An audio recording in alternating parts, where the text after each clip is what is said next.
The Australian War Memorial has a long-standing program of sending artists overseas and into conflict zones so that they can document and depict the lives of Australian troops on the front line. Now, the latest artist to be sent overseas is Archibald Prize winner Ben Quilty. He's a rising star in the art world, and he's just come back from 1 month in Afghanistan, where he worked and slept and lived alongside Australian troops in places including Tarin Kot, Kabul and Kandahar.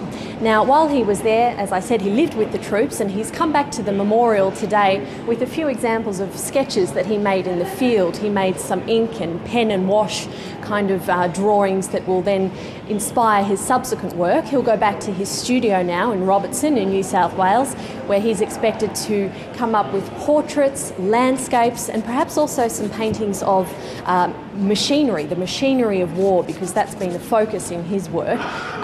He spent a long time getting to know the troops, not just painting them and depicting their faces, but also engaging with them and telling their stories. He says it was a very powerful experience for him.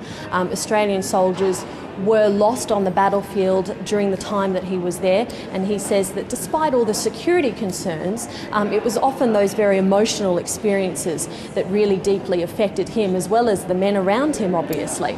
Now, Ben Quilty joins a very long line of distinguished Australian artists who've gone overseas and done this kind of work, ranging from George Lambert to Arthur Streeton.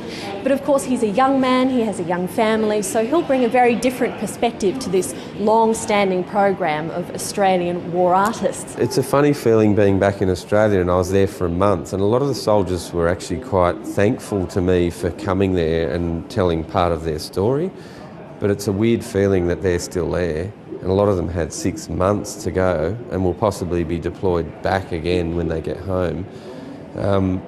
It's a strange thing to realise that that world is still completely in existence on the other side of the world when I'm back here with my kids and my wife and my studio and my friends. I had a really preconceived idea, the stereotype of what a soldier was like. I expected that they'd probably be pretty hard on me.